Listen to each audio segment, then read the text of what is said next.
Hello, everyone. This is Jimmy Cultist, back again with another tutorial, Dreams tutorial. Today we are going to be covering how to switch what an emitter emits. And to make this more plausible, to the format of game development, I'm referring to the ability to switch between different ammo types in-game, like you're firing, a certain kind of bullet and you want to fire another kind, or, elemental attacks, like you want to fire ice, then you want to fire, water or something. That's what we're going to be talking about today, how to switch between different ammo types. It's a relatively simple affair, all things considered. We're going to be using this little sculpt as an example, but you could hook this up to a puppet or anything, really. We're not covering how to set up a third-person rig. We've covered that before, I believe. So, yeah, we won't be including that this time. But it starts out simply with a node and an emitter.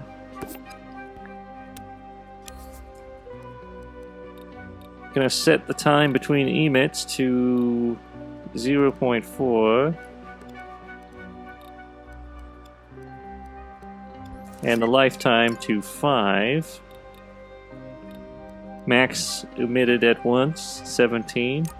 No recycling of objects. Alright.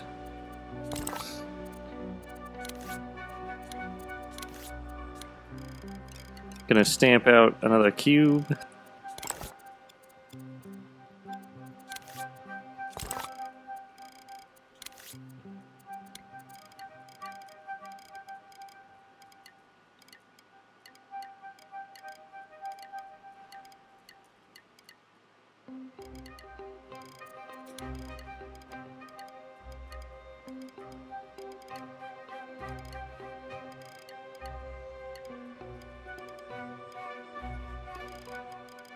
Going to give it a kind of pointy front so that we know it's a projectile. It's not going to be a very complex projectile, it's just going to have a mover hooked up to it.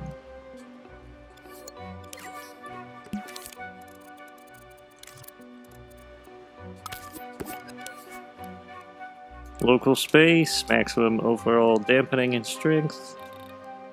We'll make the speed 25. That's pretty good. Now we're going to emit this little thing.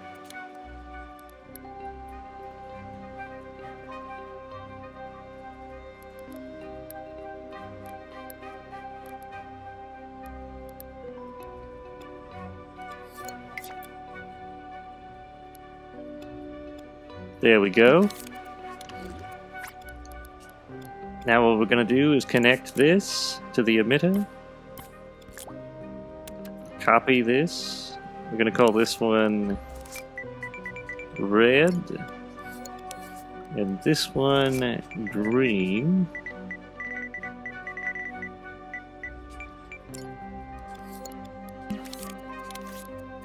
Going to copy this. Make it green.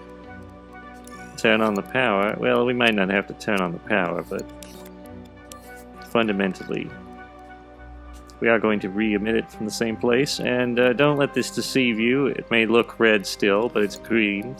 Sometimes there's some, issues with Dream's ability to draw these things. And we're going to hook up a selector, although you could use almost anything to power these on, like if you wanted to use the shoulder buttons to power one side or the other. Anything could work. I'm going to use the selector method. I'm also going to stamp out a controller sensor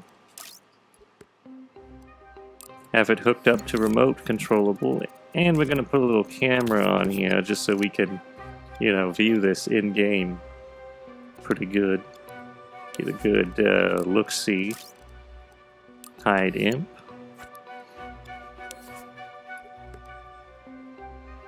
And the fire button will be R1.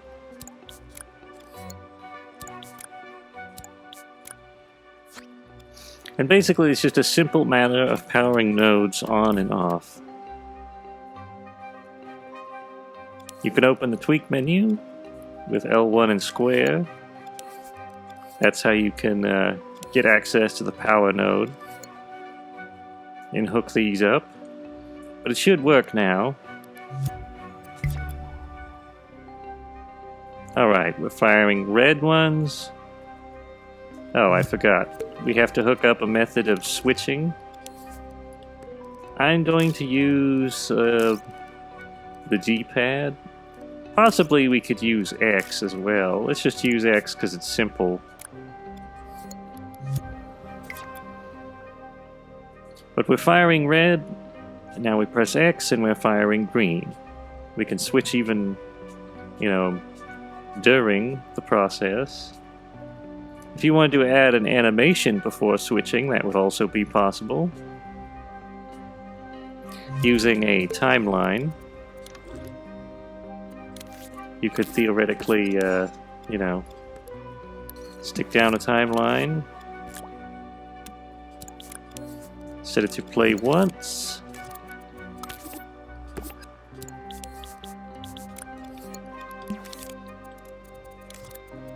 and all you gotta do is put on a switch to prevent playback, hook up X to this node instead, then put a switch at the end, which causes it to switch over to the next ammunition type. And you could have an animation like the character, you know, pulling out the gun or whatever in this little brief interim before allowing you to select the next emitter. You could even make it so you stop shooting. Like if you don't want to be able to fire your gun during the interim. You could lay down a keyframe, turn this off, and that would make it so you couldn't shoot. Or alternatively, if that would mess up the switching process, you could just turn off this node that allows you to hold the trigger, like so. Switch, and there you have it. Hopefully this is helpful to anyone trying to put together a first-person or a third-person shooter, or, you know, anything else. If you want to make spells or different things that you switch between, this might help a bit. Here are the names of all of our lovely cult supporters. Many thanks to all of you. If you'd like to get your name in those credits, check the link in the description and head over to our Ko-fi. You can become a cultist neophyte to become credited at the end of our video, or you can become an acolyte to gain early access to videos in addition to credit. Now, if you aren't in the mood for membership, you can always leave a one-time tip. If you enjoyed this video and are not already subscribed, consider hitting the subscribe button down below. And maybe give us a quick like, both options are free. Also, don't forget to ring the notification bell so you will always be notified when new videos come out. If you have any thoughts, questions, or suggestions, leave them in the comments section. Or if you just want to let out your pent-up rage, give us some smack talk. Until next time, goodbye.